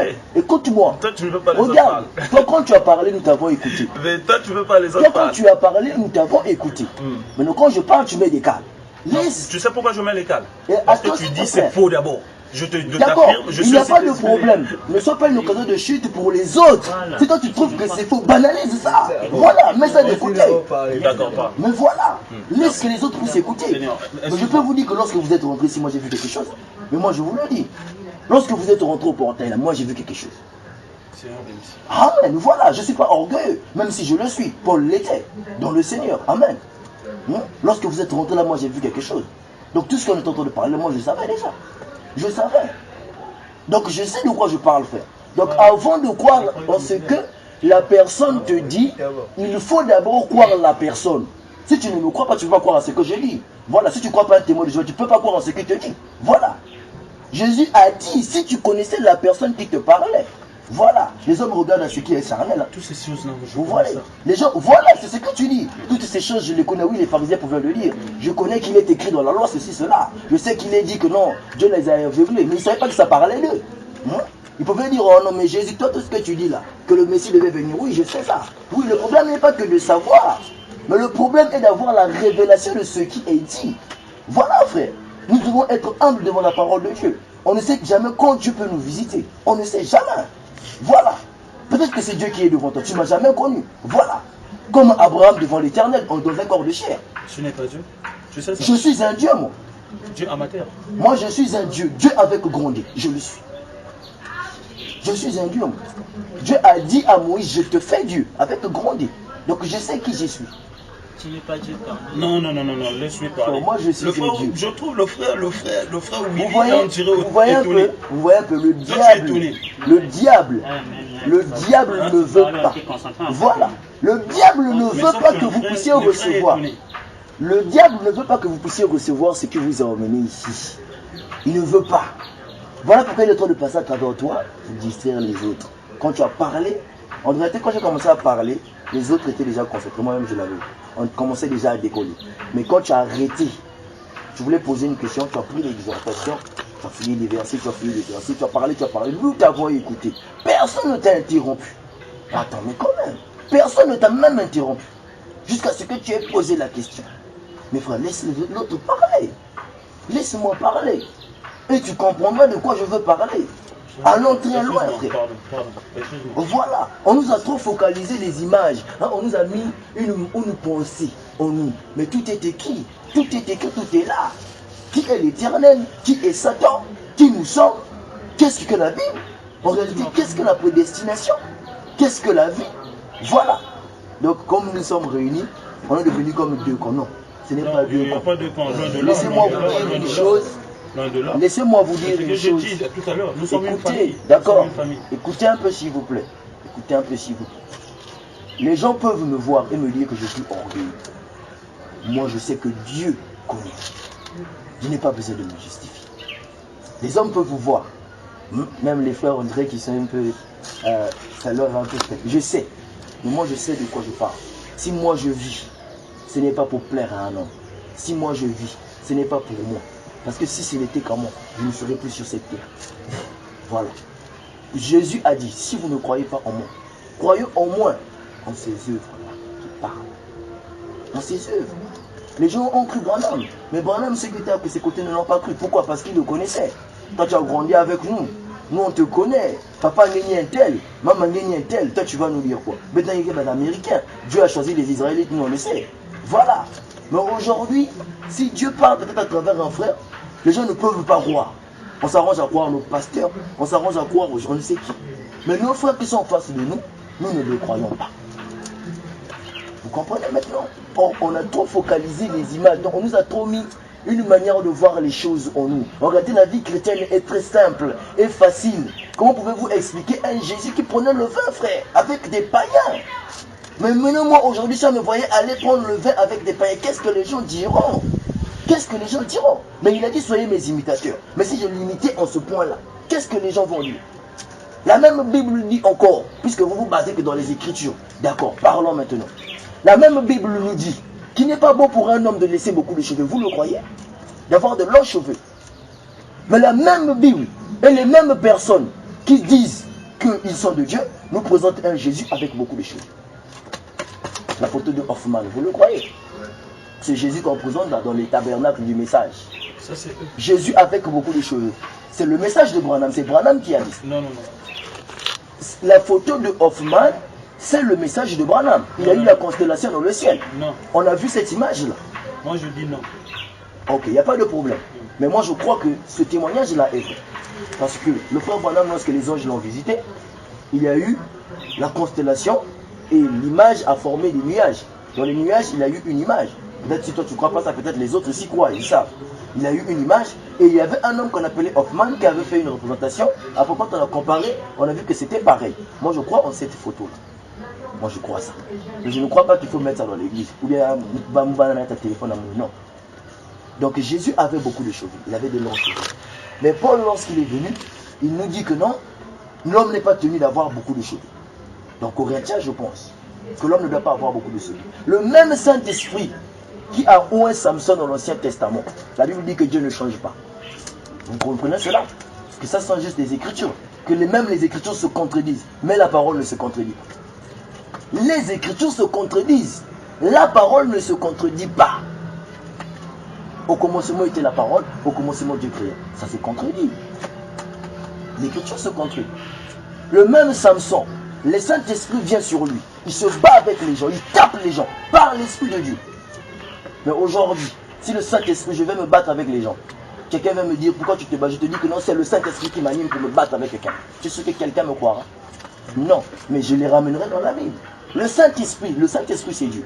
Mais comment le Saint-Esprit là-bas il se battait? Et là il se bat plus. Comment? Dieu nous défend la bagarre. Mais là-bas il avait laissé Samson aller se battre. Tout est écrit dans la Bible. Tout est écrit dans la Bible. Mais il faut l'esprit pour nous révéler cela. Avoir beaucoup de connaissances, connaître des versets, ça donne absolument rien. Je vous le dis. Tu auras la connaissance, oui. Mais si tu n'as pas la révélation, tu mourras comme les pharisiens. Parce que quand la révélation va se présenter devant toi, tu vas rentrer dans telle écriture, sortir dans telle écriture, toi-même tu te bouscules. Tu vas te heurter, comme ont fait les pharisiens. Ils se sont heurtés. Parce qu'eux, ils savaient que lorsque le roi, le Messie devait venir, il devait être très riche. La Bible le disait. Qu'il devait venir s'asseoir dans le temple, paître, guérir Jérusalem et arrêter l'empire. Mais lorsque Jésus est venu, un homme tout sale, on dit oh non, c'est la vérité, nous croyons. Mais si on était là-bas, on devait renier ça. On devait nier ça. Mais Jésus est venu tout sale. Il n'avait pas d'argent. Pas comme la prophétie l'avait dit. Dieu les a aveuglés. Voilà, c'était une occasion de chute. Dieu leur avait mis un piège afin de pouvoir les égarer. Voilà. Il a dit que non, je les ai aveuglés afin qu'ils ne puissent pas voir. En regardant qu'ils ne puissent pas voir la vérité, en entendant qu'ils ne puissent pas comprendre. Les gens entendent aujourd'hui, mais ils ne comprennent pas. Pourquoi? Parce qu'il ne n'a pas été révélé. Ils croient en hier. Branham avait dit, nous croyons que c'est ça la plénitude de la parole. Tout a déjà été révélé au mystère du 7e ange. Tout. Mais je dis que Dieu a toujours quelque chose à dire aux humains. Toujours quelque chose à dire aux humains. La même Bible, elle semble se contredire. La Bible dit Dieu est amour. Mais l'amour ne s'enflamme point de colère. On est d'accord avec cela. C'est que dit la Bible, que Dieu est amour. Pas Dieu a l'amour, mais Dieu est amour. L'amour ne s'enflamme point de colère. L'amour ne jalouse point. L'amour n'a point de jalousie. L'amour n'a point de parti pris. Mais la même Bible nous dit que non, l'Éternel se nerva et se mit en colère et frappa Israël. Comment pouvez-vous expliquer cela? L'Éternel des armées qui est amour. Et l'amour ne s'enflamme point de colère. Mais là-bas, l'Éternel s'est enflammé de colère. Si je peux me faire athée, expliquez-moi cela. Voyez? Excuse-moi, frère. Je parle, c'est la question que tu as posée. Non, je parle d'une manière juste comme ça. Je crois que tu as posé une question, tu as besoin d'une réponse. Soit tu veux que nous puissions rester tranquilles, t'écouter. Voilà, écoutez. Ah, d'accord. Alors, qu'est-ce qui se passe? Le même Éternel qui dit que non, l'amour ne jalouse point. Le même Dieu dit, je suis un Dieu jaloux. Vous comprenez cela? C'est dans la Bible. La Bible dit que je suis un Dieu jaloux. Mais il dit, je suis amour. Mais l'amour ne jalouse point. Comment toi, un Dieu qui est amour, tu jalouses? Tu es jaloux. L'amour n'a point de parti pris. Mais il a prédestiné les autres pour la vie éternelle. Les uns pour la vie éternelle. Les autres pour la vie en enfer. La perdition. Ce n'est pas des partis pris, ça. C'est une partie pris. Qu'est-ce que le païen a fait pour aller en enfer? Qu'est-ce que lui il a fait? Pour que tu puisses faire que non, lui il va aller en enfer. Qu'est-ce que Satan avait fait pour que tu puisses faire que ce soit lui l'ange déchu? Pourquoi ce n'était pas Gabriel? Il fait grâce à qui il veut, il endurcit qui il veut. Voilà. Il fait grâce. Ce n'est pas Satan, c'est lui-même. Il fait grâce à qui il veut. Il endurcit. Donc si tu veux changer, Dieu endurcit ton cœur afin que tu ne puisses pas changer. C'est écrit dans la Bible. On n'ajoute rien, nous n'enlevons rien. Je vous l'interprète comme c'est écrit. Il est dit que Dieu endurcit qui il veut. Et il fait grâce à qui il veut. Voilà, vous pouvez mettre ensemble dans ma parole. L'autre croit, l'autre ne croit pas. Dieu a endurci là et il a ouvert le cœur de l'autre. Mais si tu dis, oh, mais celui-là a cru, l'autre là-bas n'a pas cru, donc moi aussi je ne veux pas croire. Tu t'égares. Or les pharisiens, c'est ce qu'ils ont fait. Ils aimaient la gloire des humains plus que de Dieu. Ils reconnaissaient que Jésus c'était le Messie. La Bible le dit. Mais parce qu'ils aimaient la gloire des hommes plus que la gloire de Dieu, ils ont nié par hypocrisie. Ils sont morts et allés en enfer. Question de vie ou de mort. Nous sommes sur terre, en réalité, Dieu nous a mis, ça dit, je peux dire, il nous a livré en spectacle. Question de vie ou de mort. C'est à nous de voir. Mais je n'ai pas à choisir, parce que je ne peux pas choisir. Oh non, j'ai choisi Dieu. Non, l'homme ne peut pas choisir Dieu. L'homme ne peut pas choisir Dieu. C'est Dieu qui choisit l'homme. Ceux qu'il a aimés, ceux qu'il a connus, il les a prédestinés dès avant la fondation du monde. Paul dit, nous ne sommes pas sauvés par les œuvres. C'est par la grâce que nous sommes sauvés. C'est par le salut en Jésus. En réalité, Dieu, lorsqu'il a mis la loi, c'était juste c'était une malédiction, la loi. Maudit soit quiconque n'accomplit pas toute la loi. Qui peut me dire qu'il est parfait selon la loi? Personne. Or, moi je ne suis pas justifié par la loi. Non. Je suis justifié par la foi en Jésus-Christ. Comme l'a dit Paul dans Philippiens chapitre 3, le verset 7 à 8. Et d'être trouvé non avec ma justice à moi, devant Dieu. La justice qui vient de la loi. On se glorifie là. Moi je ne prends pas l'alcool, je ne fais pas ceci, je ne fais pas cela, je vais aller au ciel. Frère, c'est faux. Ce n'est pas parce que tu as laissé telle chose que tu vas aller au ciel. C'est faux. Il faut trouver la gloire de Dieu. La Bible dit, ceux qu'il a connus d'avance, il les a prédestinés. Tout le monde se déclare prédestiné là. Moi je suis prédestiné parce que j'ai cru le message. Moi je suis prédestiné parce que je crois la parole. Oui, il les a prédestinés, il les a élus, il les a appelés. La dernière des choses, il les a glorifiés. C'est ça un vrai élu de Dieu, qui doit passer dans toutes ces étapes-là. Pas par lui-même, non. Lui-même les a glorifiés. On s'arrange là. Hein? Prier pour chasser les démons. Ça. Un pasteur, mais tout coûte un ministre démon aussi. Ça, c'est même pas Dieu. Je ne crois pas ça. Je ne crois pas la séduction qui se passe dans les églises là. Ça, c'est la séduction. Voilà, les faux Christ et les faux ont à toutes ces églises là. C'est la séduction, mes frères. C'est la séduction. Un homme de Dieu ne peut pas dire à un démon, sort, le démon résiste. C'est faux. C'est faux. Si tu as le Saint-Esprit, un démon ne peut pas résister devant toi. Jamais. Les démons ont resté devant Pierre. Lorsqu'il a dit, oh non, on n'a pas pu chasser le démon là, ils n'avaient pas encore le Saint-Esprit. Un pasteur qui déclare qu'il a le Saint-Esprit. Il est en train de prier pour quelqu'un qui est malade. Le démon, il en a ça là. Ne sort pas. 30 minutes, 2 minutes, 20 minutes, frère, c'est faux. Jésus, lorsqu'il venait, lorsque quelqu'un était malade, il recommande, libère. Une seule parole. L'esprit. Il se met à tourmenter la personne, après il sort.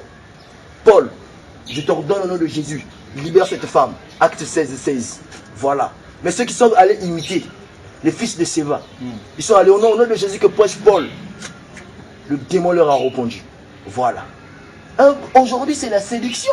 On prétend qu'on a le baptême du Saint-Esprit, mais on a encore la haine en nous. Batima Imbi. On pense que c'est en quittant telle église, en allant dans telle église qu'on trouvera Dieu. La main levée. La main levée. Mais il y a même des prédicateurs qui prêchent là, ils ne sont pas nés de nouveau. Il est prédicateur, mais il n'est pas né de nouveau. La nouvelle naissance, c'est autre chose. Le Saint-Esprit, oh non, mon frère, le Dieu Tout-Puissant qui vit dans le ciel en toi. Et tu es ce que tu es. Tu es seulement là, ce que tu es là. La nuit, tu as peur. Tu fais un mauvais rablaigné, on dit qu'on a le Saint-Esprit. Mais ça, c'est la séduction. La séduction, mes frères. Regardez les autres qui avaient le Saint-Esprit. Comment ils ont reçu le baptême du Saint-Esprit, ce qu'ils faisaient. Voilà. Un homme comme Branham, c'est quelqu'un qui avait le Saint-Esprit. Moi, je le crois. Il avait d'abord l'amour. Quand tu l'entends parler, même si on n'a pas vécu avec lui comme ça, mais quand tu l'entends parler, tu sens que quelqu'un qui avait l'amour. Maintenant, les pasteurs d'aujourd'hui, ils sont en train de rouler dans des belles voitures et les fidèles souffrent dans l'église. Alors que moi, j'ai vu dans Actes des Apôtres, les gens venaient tout mettre en commun pour aider les pauvres de l'église, en faisant en sorte que personne ne puisse manquer de quelque chose. Un pasteur ne peut pas s'asseoir comme ça avec ses fidèles, en communion fraternelle comme ça. Si, j'ai déjà vu. Il vous voit de loin. J'ai déjà vu, mais sauf que ce que tu dis, tout ce que tu dis là, tu as raison. Le pasteur regarde les fidèles de loin. Il est souvent là avec ceux qui sont riches. ceux qui ont beaucoup d'argent, il est là avec eux. Il est là, on donne des postes dans les églises. Parce que toi tu roules dans une Vitara, tu deviens diacre. Mais quelqu'un qui est pauvre, il ne peut pas devenir diacre dans l'église. Oh, Dieu avait dit que c'est la richesse. Dieu nous a donné, c'est la séduction. C'est pas parce que quelqu'un prêche des bonnes choses. Hein? Lorsqu'il parle, il dit des bonnes choses. Mais qu'est-ce qu'il y a derrière lui? Où est la puissance de Dieu derrière lui? On dit que dans les églises de réveil, il n'y a pas la vie. Non? Là-bas, il n'y a pas la vie. C'est nous qui avons Dieu. Mais vous savez où aujourd'hui? Montrez-nous votre Dieu. Oh non, j'étais allé là-bas. J'avais prié là-bas. Il y avait quelqu'un qui était guéri. Mais dans l'église, rien. On est censé voir Dieu tous les jours dans nos cultes. Tous les jours, je dis bien. Chaque culte, Dieu doit se manifester. Parce que quand le pasteur parle, ça veut dire que c'est Dieu qui est en train de parler. Et Dieu ne peut pas parler et sa parole revient sans accomplissement. Sans avoir trouvé le but qu'elle est sortie. Mais aujourd'hui, les pasteurs parlent dans l'église. Ils sont en train de faire du bruit. C'est ces petites choses-là. Quand ils sont en train de prier, c'est ça qui est en train de tromper les gens. La séduction. Les gens ont mal compris le message de Branham. On a mal compris cela. Sortez du milieu d'eux. Je vous accueillerai, mon peuple. C'est vous qui n'arrivez pas à voir Satan dans l'église. Il est dans l'église, Satan. Il est là. Sortez du milieu d'eux. Voici, je me tiens à la porte et je frappe. Si quelqu'un entend ma voix et qu'il ouvre la porte, moi, je vais rentrer chez lui. Dans sa vie individuelle. Je vais manger avec lui et lui avec moi. Nous ne sommes plus autant des églises, frère. L'église n'a eu que 7 âges. 7 âges. Et le dernier âge, c'est ce que Christ a condamné. Et il a donné une seule voie pour être sauvé. C'est de sortir du milieu d'eux. Et de le recevoir. La foi des pères à leurs enfants, voilà. Élie devait venir pour ramener la foi des pères à leurs enfants. La foi qu'il y avait dans Élie, dans Moïse. La foi qu'il y avait dans Jean-Baptiste, dans Jésus. Jean-Baptiste priait où? Jérémie priait où? Élie priait où? Même Paul, il priait où? C'est cette foi-là. La vie individuelle, où tu es là à la maison, les anges t'apparaissent. Va faire ceci. On n'est plus au temps de la distraction. On est au temps de la démonstration. Pendant que les gens sont distraits là, toujours à chercher à lire la Bible de Genèse, Apocalypse pour avoir plus de connaissances. Toujours à chercher à lire toutes les brochures pour avoir la connaissance. Non, il faut la révélation qui vient d'en haut. Sans moi, vous ne pouvez rien. Nous sommes dans l'âge où le Saint-Esprit, en réalité, Dieu dit, assieds-toi à ma droite. Je dis, c'est que moi-même, je vais faire de toi, de tes ennemis, ton marchepied. C'est cette parole. Assieds-toi à ma droite, donc sur le trône. Celui qui vaincra, je le ferai asseoir sur le trône. Comme moi j'ai vaincu, je me suis assis avec mon Père. Pas vaincre le monde, non, païen, non. Vaincre la séduction. La séduction qu'il y a dans l'église. Le diable, il s'est réalisé que non. Je vois que les chrétiens, leur manière de trouver Dieu, c'est dans l'église. Qu'est-ce qu'il a pris? Il vous a laissé la parole. Mais il a pris la puissance.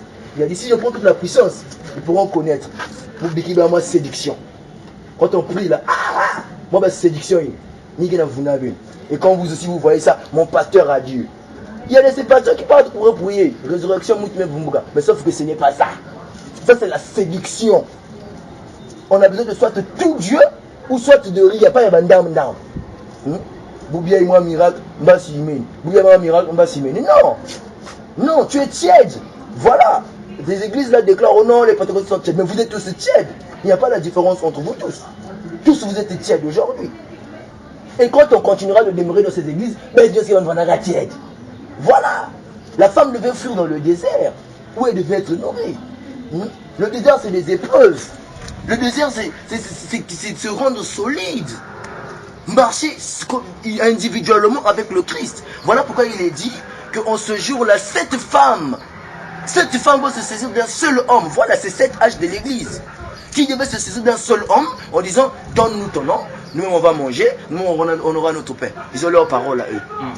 Leur propre parole. Ils sont en train d'ajouter. Et toutes ces églises-là, il y avait un message. Nous ne sommes plus dans l'âge de l'église. Même si nous, ici, nous formons une église, ça ne va jamais marcher. Parce que Dieu a fini de traiter avec l'église. Il doit maintenant traiter avec l'homme individuellement. Marcher avec l'homme pour l'emmener à la perfection. Et quand ces élus comprendront cela et qui vont marcher avec lui, quand l'enlèvement se fera, ces églises vont continuer à faire du bruit. Continuer à pouvoir faire du bruit. Parce qu'aujourd'hui, si quelqu'un ne va pas à l'église, on va dire qu'il n'est pas chrétien. Si nous vient à la Bible, on va dire qu'il est chrétien. Mais je suis une Bible. Je dois être une Bible vivante.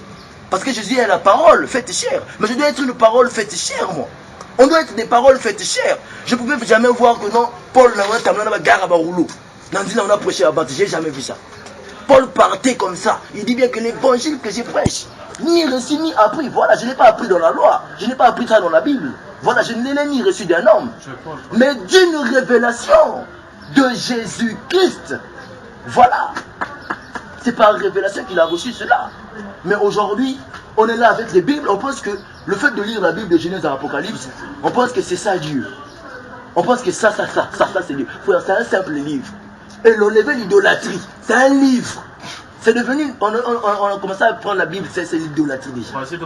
Parce que tout ce qui est physique ne peut pas donner la vie. Tout ce qui est physique ne peut pas donner la vie. C'est quelque chose de physique, ça ne peut rien donner dans le spirituel. Ça peut te donner la connaissance, oui. Frère, moi j'allais dire que nous n'adorons pas la Bible. Mais on adore Christ par son nom.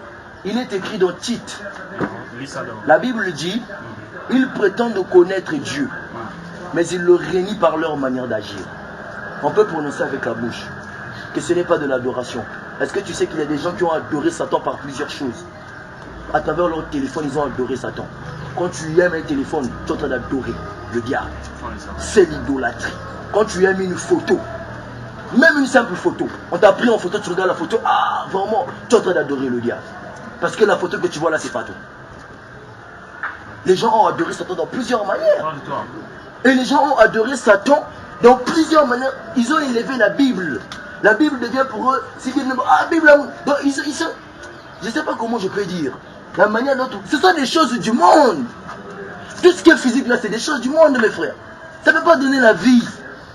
Même la Bible, c'est une chose du monde. Laissez-moi vous dire, c'est un livre. Mais je vous le dis, si tu as de l'amour pour un livre de mathématiques, c'est l'amour du monde. Si tu aimes l'école excessivement, c'est l'amour du monde. C'est les choses du monde. Nous pensons les choses du monde en musique du monde. Il est le non. Même l'école, c'est quelque chose du monde. On ne peut pas avoir un amour. Les gens ont mis Dieu et l'école égales. C'est d'abord Dieu et l'école. Non. Je veux être seul dans le ton de ton cœur. Dieu est esprit. Il faut que ceux qui l'adorent, l'adorent en esprit, en vérité. Voilà. L'adoration, c'est notre vie. En esprit. Pas charnellement. Pas parce que tu connais les Écritures. Pas parce que je ne sais pas quoi. Mais c'est spirituellement que nous devons adorer Dieu. C'est vrai que tu dis, tu as raison. Est-ce que tu vois? On a besoin d'arriver là où tu es. Toutes ces choses-là de te dire. Excuse-moi. Moi j'ai besoin de croire ce que toi tu crois, s'il te plaît. Excuse-moi, s'il te plaît. Excuse-moi. Tu sais, Jésus, quand il parlait, il a dit, vous n'êtes pas de mes frères. Donc je ne suis pas ton brebis. Écoute, s'il te plaît. Jésus a dit ça aux pharisiens. Donc je suis pharisien. Fais attention, frère. Fais très attention. Tu ne sais pas peut-être quel esprit peut t'amener. Je te dis ce qui est vrai. Excuse-moi. Il y a que deux esprits. Si ce n'est pas l'esprit de Dieu, c'est l'esprit du mal. Est-ce que l'esprit de Dieu peut s'élever contre sa propre parole? Je te pose la question. Moi, on a besoin de savoir tout ce que tu dis. Les choses que tu as dit, j'ai dit amen à ça. Je ne sais pas si tu as prêté attention. J'ai dit amen à ces choses. L'esprit de Dieu ne peut jamais se lever contre sa propre parole. S'il te plaît, je dis bien s'il te plaît. Je sais que je ne sais pas quel esprit que tu vas me donner, mais j'ai besoin d'être à la place que tu es. C'est ça mon souhait. Et de ça, comprendre. C'est des flatteries. Je te dis que c'est des flatteries, frère. Mais tu me dis que ça c'est pas la bonne. Non, on ne doit pas gérer ça. Ce sont des flatteries. Tu me dis, moi on a besoin. Ce que tu dis là, c'est des flatteries. Que tu veux être à la place que je suis. C'est des flatteries, frère. Non, je ne peux pas te flatter. J'en ai marre de cacher. Non, je ne peux pas te flatter. Je te dis ce qui est vrai, c'est des flatteries. La vérité. Or, la Bible dit, une fois le Saint-Esprit en vous, il vous conduira dans toute la vérité. Or, si j'ai l'Esprit, soit l'Esprit de Dieu, parce que le but de laquelle que le souhait de tout un chacun. Excusez-moi mes frères, je crois que vous avez entendu au moins ce que j'ai pu dire. Parce que je n'aimerais pas que le malin puisse enlever ce que vous avez quand même pu comprendre. Parce que ce n'est pas le fait de beaucoup parler que Dieu peut-être pourra parler dans vos cœurs. Mais il sait pourquoi il a eu à permettre que nous soyons là. Là où Jésus est en train de parler à ses disciples, il a dit, je ne parle pas de vous tous, car je connais ceux qui m'appartiennent. Excusez-moi vraiment, je ne peux pas flatter un homme. Mais je suis désolé. Là où il y a les fils de Dieu, le diable vient toujours. Donc moi, on est des diables. Jésus a dit à Pierre, arrière de moi Satan. Il savait pourquoi. Quand tu iras à la maison, réfléchis bien. Si tu es dans la vérité, ou si tu es un endoctriné, ou si tu es un simple religieux, ou si tu as le Saint-Esprit, Lis Marc 16. Va lire Marc 16. Va lire Galates chapitre 5. Tu connais toutes ces choses que tu dis. Voilà. Maintenant, essaie de plonger ta vie là-bas pour savoir. Plongeons nos vies. Excuse-moi s'il te plaît. Jésus a donné le signe. Je ne lis plus ça. Tu me dis, je n'ai pas défendu une personne de lire la Bible. Ça, c'est toi, tu as dit, ça là, ça tue. C'est ce que tu as dit, ça là, ça tue. Mais non, je suis désolé, excuse-moi s'il te plaît. Excuse-moi s'il te plaît. Excuse-moi s'il te plaît. Tu pourrais nous accompagner. Hein? La Bible dit qu'on doit s'éloigner des débats. C'est ce que j'ai même prié. Tu as prié, mais c'est comme si tu devais amener des débats. Parce que si, c'est parce que ceux qui sont là ne veulent pas dire la vérité. Moi, je ne crains pas un homme. Pourquoi tu vas craindre un homme? Je ne peux pas craindre un homme. Ceux qui sont là savent. On respecte des hommes. On Ils craint savent. pas des hommes. Peut-être qu'ils n'ont pas pu discerner. Mais ils peuvent au moins voir le signe qu'un esprit est en train de passer derrière toi pour nous distraire. Tu as remarqué le signe? Non, je me demande pourquoi tu as remarqué le signe. Je l'ai remarqué. Ouais. Remarqué ça. Paul a dit à cet homme-là qui est en train de se lever contre la parole. Fais attention, frère. D'accord, merci pour. Je suis désolé de te le dire, mais c'est la vérité. Non, on accepte.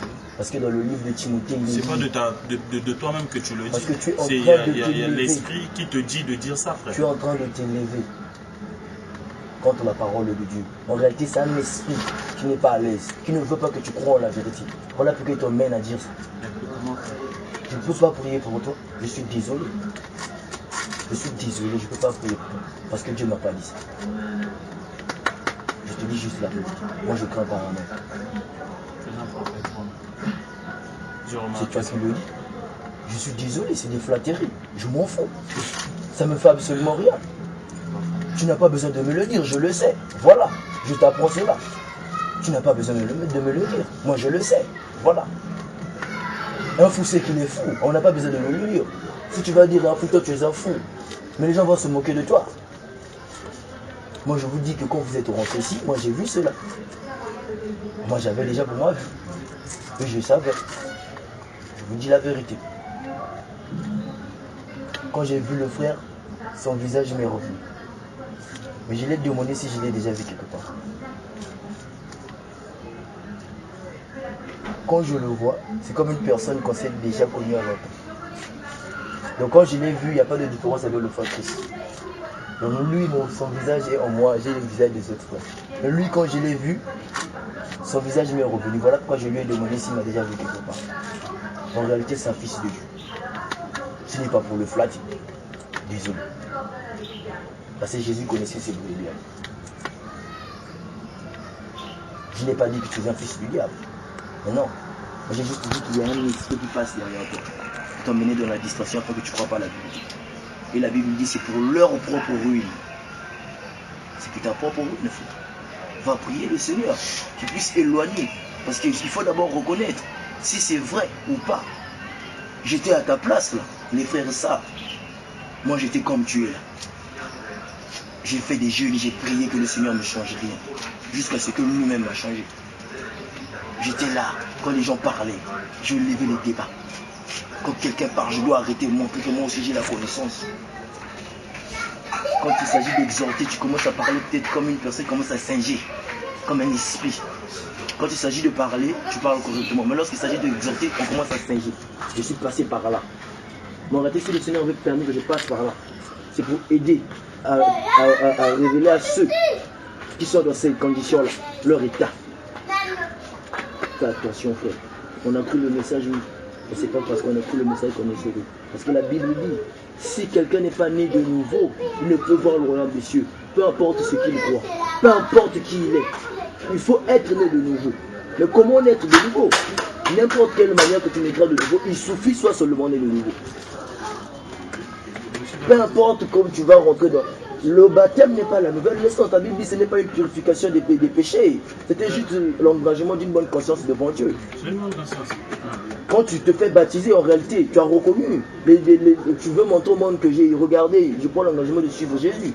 Mais ça ne veut pas dire que parce que tu es baptisé au nom de Jésus que tu es sauvé. C'est faux. Voilà. Croire en Dieu ne suffit pas. Ça ne veut pas dire parce que tu crois en Jésus que tu es sauvé. Les démons croient en Jésus. Je l'adore. Adorer Dieu ne veut pas, ça signifie rien. Les démons aussi adorent Dieu. Ça, je te l'apprends. C'est où? Les démons adorent Dieu. C'est où? Mais lorsque Miché, si tu veux m'emmener le débat, voilà, je vais rentrer.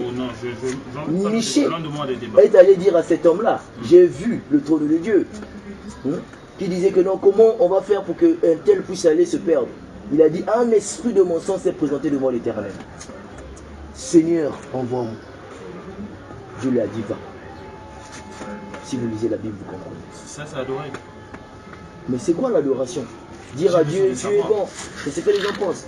Dire l'adoration, c'est dire à Dieu ce qu'il est. C'est ce qu'on vous a enseigné. Dire à Dieu ce qu'il est. Seigneur, je t'adore, je te loue. C'est ça l'adoration. Non. C'est faux. En réalité, même les gens n'ont pas compris c'est quoi l'adoration. L'adoration, c'est avoir Jésus en lui. En réalité, toute personne qui n'a pas le Saint-Esprit n'est pas adorateur, ne peut pas adorer. Quand tu veux les démons, Jésus en fait encore. Les démons n'ont pas le Saint-Esprit, mais les démons sont les anges de Dieu. Je te l'apprends. Et tout ange de Dieu adore Dieu. Que tout ce qui respire loue l'Éternel. Louer et adorer, c'est une même chose. Ce sont les gens qui ont changé. Pendant on va aller. Tu as quand même compris. Je sais pas. Je pense que tu as quand même compris. Ce n'est pas bon de chercher à se lever contre les autres. Montrer que nous sommes plus que les autres. On ne peut pas essayer de montrer ça en parlant comme ça, par la bouche, non. Mais ce que nous sommes en train de faire peut montrer qu'on est en train de chercher à se lever contre les uns sur les autres. Ce n'est pas bon. Ne cherchons pas tous à être des enseignants. Parce que ceux qui veulent enseigner seront jugés sévèrement. Il faut faire attention. Il faut faire très attention. Quand nous enseignons les autres, nous serons jugés sévèrement. Et plus tu es en train d'enseigner les autres, plus le diable aura l'œil sur toi. Plus il va encore chercher à te prendre. S'il te prend, au lieu d'enseigner les autres la vérité, toi tu penseras que c'est la vérité, mais tu es en train d'égarer les autres sans le savoir. C'est ce qu'ont fait plusieurs pasteurs. Ils ont cru que Dieu les a réellement mandatés, alors que Dieu ne les avait pas mandatés. Parce qu'ils ont prié pour les gens, ils étaient guéris, parce qu'il s'est exhorté, il est devenu pasteur. Or, réellement, le signe de Dieu doit accompagner ses fils. Nous ne sommes plus au temps de la distraction où quelqu'un va venir nous tromper. Tu vas dire ce truc parce que tu crois le message. Tu vas dire ce truc parce que tu parles en langue. Non. Le signe, l'amour, le fruit de l'esprit, comme tu sens cela, la maîtrise de soi, la patience est en toi, la tempérance. Toi-même, tu es en train de sentir le fruit en toi. Mais si tu as de la jalousie en toi, de l'orgueil, de la haine, c'est pas l'amour. Tu n'as pas l'esprit. Peu importe que tu fais des miracles, c'est faux. Peu importe que tu exhortes. Un démon ne peut pas avoir l'amour. Voilà. Seul Dieu donne l'amour. Seul le Saint-Esprit. Ce n'est pas du forcing. Tu te forces à avoir l'amour. Parce que je sais qu'un chrétien doit partager. Moi aussi, je dois partager. Tu fais l'hypocrisie. Il faudrait que ça soit dans ton cœur. Quelque chose que Dieu a placé. Quelque chose de naturel. Et le signe de Marc 16 doit t'accompagner. Tenir des serpents, prendre des breuvages mortels, guérir des malades. Je n'avais jamais dit ils vont prier pour les malades. Voilà. On n'arrive pas à comprendre l'écriture comme c'est dit. Ils imposeront les mains. Quand un élu connaîtra réellement la vérité, il va connaître que c'est séducteur. Qui impose des gens des malades, qui jettent même les gens par terre. Jésus a dit qu'ils imposeront. Donc même parfois sans prier, je peux imposer. Il est bien. Je n'ai pas besoin de te le dire. Je ne parle pas de moi, je parle de Jésus. Je n'ai pas besoin de te parler de ma vie privée. Un homme comme Pierre, lorsqu'il marchait, l'ombre de Pierre a guéri les malades. Pierre n'avait pas prié. Mais pourquoi aujourd'hui on est séduit? On a toute la parole révélée soi-disant. Nous sommes dans l'âge le plus glorieux. Ça y est. Nous sommes plus que tous ceux qui étaient passés. Mais regardez d'abord ce qui s'était passé chez eux avant de dire que nous sommes plus que. C'est une séduction. Et si les gens continuent à marcher dans tel état, continuent à rester dans cette mauvaise compagnie qui est l'église pourrie aujourd'hui, je sais de quoi je parle. Parce que j'aurai des comptes à rendre avec Dieu un jour. Parce que si je suis en train de parler de l'église, si ce n'est pas Dieu qui me l'a dit, j'aurai des comptes à rendre un jour. Attention, ce n'est pas la plaque d'une parole de Dieu. Si tu vois un homme déclarer de telles choses, il sait de quoi il parle. Je suis très jeune. Peut-être que tu es même plus grand que moi, je ne sais pas. Je suis grand. Ah, je suis jeune. Si je suis en train de parler de ces choses, c'est pas en vain. Ça peut donner la vie, mais ça peut tuer aussi. Attention. Ça tue les gens. Oui, c'est pas de tuer. Et ça tue ceux qui sont destinés à la mort. Ça donne la vie à ceux qui sont destinés à la mort. Ça peut que tuer ceux qui sont destinés à la mort. Je n'y peux rien pour eux. Donc aujourd'hui, nous ne sommes plus dans l'âge de l'église. C'est pas parce qu'on a quitté Pentecôtiste qu'on a un message qui met la nouvelle naissance. C'est faux. C'est faux. Il faut trouver la nouvelle naissance en soi. Sortez du milieu de Dieu, je vous accueillerai. La foi des pères aux enfants. Là où Dieu va marcher avec l'homme individuellement. Tu as Dieu, j'ai Dieu, on se croise. L'Esprit de Dieu te rendra témoignage que moi je suis un fils de Dieu. L'Esprit de Dieu en moi me rendra témoignage que tu es un fils de Dieu. Et c'est là qu'on pourra marcher. Ce n'est plus le temps de chercher de gauche à droite. Les Ngunza disent qu'ils ont Dieu, et tel et tel. Ils sont tous dans la pagaille. Ils sont hybrides. Chrétiens pentecôtistes, chrétiens messagers, chrétiens du message. Tu vois, hybrides. Ce n'est pas des chrétiens en réalité. Ils ont seulement pris le nom de Jésus. Ils ont pour eux du message, mais chrétiens du message. Pas chrétien de Jésus, mais du message. Parce qu'ils croient le message. Moi, je crois Branham est un prophète de Dieu. Dieu l'a utilisé puissamment. Je le crois. Mais je ne crois pas que personne ne peut être plus que lui. Je ne crois pas ça. Ça, en tout cas, même si lui-même revenait, même maintenant je venais me le dire, je ne croirais pas. Jésus a dit, il n'est pas venu plus grand que Jean-Baptiste. Parmi tous ceux qui sont venus des femmes. Mais lorsqu'on regarde le ministère de Paul et le ministère de Jean-Baptiste, quel était le ministère le plus glorieux? N'était-ce pas le ministère de Paul? Paul a fait des choses plus que Jean-Baptiste. Jean-Baptiste n'a même pas accompli un grand miracle. Il n'a même pas accompli un miracle. Mais il est celui qui est le plus grand de tous les fils qui sont venus des humains. Dieu l'a dit. C'est ça la grâce. La grâce de Dieu. Donc nous ne sommes plus dans le moment de la sélection. Chacun de nous doit suivre cette profondeur qui l'attire. Si ça t'a attiré, pratique-le. Parce que Dieu parle d'une manière tantôt de nous. Mais si ça ne t'a pas attiré, ne t'efforce pas à vivre cela. Parce que ça va t'emmener à la mort. Mais si seulement tu as cru, tu reconnais que c'est ça. Ne perds pas le temps. Qu'est-ce que Dieu va dire? On va te ramener des citations. Ouais, quand quelqu'un veut te quitter, les visiteurs commencent à venir pour ramener leur évangile. Il est écrit, le frère Branham a dit, on ne peut pas être chrétien sans avoir une église. Le frère Branham a dit oui. Le même Branham a encore dit, s'il me faut choisir une église, je choisirai une église du plein évangile. Une église qui manifeste pleinement Christ. Montrez-moi ici au Congo une église qui manifeste pleinement Christ, afin que j'aille prier là-bas. Montrez-moi une église du plein évangile, plus que l'église de Actes des Apôtres, ou bien comme l'église de Actes des Apôtres. Ça, c'est selon ta profondeur à toi. Parce que si c'était le cas, tu n'aurais pas besoin de me l'informer, je l'aurais connu de ma maison. Parce que Dieu a allumé une lampe pour garder ça. Il doit avoir des échos. Dans Jérusalem, on avait connu qu'il y avait des apôtres là-bas. Ils n'avaient pas besoin d'annoncer ça par la télé. Ils n'avaient pas besoin d'aller appeler les gens. Eux-mêmes, ils entendaient. De bouche en oreille. Voilà, Jésus n'appelait pas les gens. Mais ces signes, ces œuvres à lui parlaient. Mon journal a des télés, les pasteurs passent à la télé. Mais ils n'ont pas des œuvres qui appellent les gens. Ils pensent que c'est par la télé qu'ils vont gagner des âmes. Mais la télé est diabolique, c'est démoniaque, ça ne peut pas faire avancer l'œuvre de Dieu. Ça, je vous l'apprends. La télévision ne peut pas faire avancer l'œuvre de Dieu. Vos pasteurs qui passent à la télé sont devenus des stars. Ils ont imité le monde. Voilà. Ils sont devenus des stars. Si tu le veux. Et si Dieu te le refait. C'est une bonne chose si tu le pratiques. Parce que la télévision est démoniaque. Ça, je te l'apprends. Parce que les gens que tu vois dans la télé là, c'est des démons. Laisse-moi te le dire. Et je le déclare comme ça. Les gens rient. Voilà. La Bible ne nous a jamais parlé de la télévision. Bah non, on va rentrer vraiment, on était ravis. On était vraiment ravis. Ah, vraiment. Excusez-moi de vous avoir pris le temps. Non, tu n'as pas pris le temps. J'aimerais conclure en ceci. En vous disant que nous ne sommes plus dans l'âge de l'Église. L'Église n'a eu que 7 âges. Et regardez la dernière église, comment Dieu l'a condamnée. Dieu n'avait pas dit l'église pentecôtiste de la Odyssée. Dieu avait dit écrit à l'ange de l'église de la Odyssée. Et nous sommes dans l'âge de la Odyssée. Voilà nos églises de la Odyssée. Dieu les a condamnées. Et Dieu a dit le seul moyen pour nous, c'est de sortir. On va dire, mais quand je vais quitter l'église, comment je vais faire à la maison? Je ne vais plus écouter la parole. On ne va plus m'exhorter, mais comment? Je vais tomber, je vais pécher. Le grand problème, c'est d'avoir Dieu en nous. Dieu a dit à Élie, va, je vais envoyer des corbeaux pour te nourrir. Élie avait cru cela. En réalité, aujourd'hui, c'est le Saint-Esprit qui doit nous nourrir. Et il y a une chose que je ne voulais pas dire. Que lorsque nous partirons à la maison, lorsque nous quitterons les églises, nous passerons pour être épurés. Le diable va nous maltraiter. Il va nous faire tomber. Il va nous tuer. Il fallait que Christ meure à la croix pour avoir la vie éternelle dans les humains. Donc il faut d'abord que la mort se produise pour que la vie entre. En réalité, quand tu vas rester à la maison, c'est là que tu verras Satan en face. Parce qu'il sait que tu vas à l'église, tu n'as pas tout à la vérité. Il n'a pas besoin de te persécuter. Mais la Bible nous dit nous serons persécutés. Ceux qui veulent vivre pieusement en Jésus. Mais aujourd'hui, on n'est pas persécutés.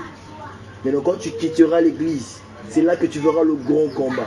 Mais la Bible dit dans Daniel, nombreux seront épurés, purifiés, blanchis, et la connaissance augmentera. Avant d'être purifié, avant d'être épuré, avant d'être blanchi, il faut être d'abord sale. L'or trouve sa valeur lorsqu'il est purifié. Et lorsqu'on prend l'or sous la terre, elle est sale. Et on la purifie. Mais si elle était déjà pure, on ne devait plus la purifier. Et lorsque l'homme devient sale, c'est là que Christ lui donne la purification. En lui donnant la robe blanche qu'il a dit à l'église d'acheter. Achète de chez moi la robe blanche, qui est le Saint-Esprit, qui est la purification. Afin que tu sois blanchi. Tu n'auras pas besoin de t'efforcer à chasser les démons. Tu n'auras pas besoin de t'efforcer à opérer un miracle. Dieu lui-même donnera cela. Parce qu'il dit, sans moi, vous ne pouvez rien. Si vous n'arrivez pas, c'est parce que vous ne l'avez pas. Si on n'arrive pas à accomplir des miracles, c'est parce qu'il n'est pas en nous. Mais si lui, il est en nous, donc on va faire des miracles. Ce n'est pas du forcing. Donc c'est lui-même. Alors l'Église n'arrive pas à nous donner Dieu.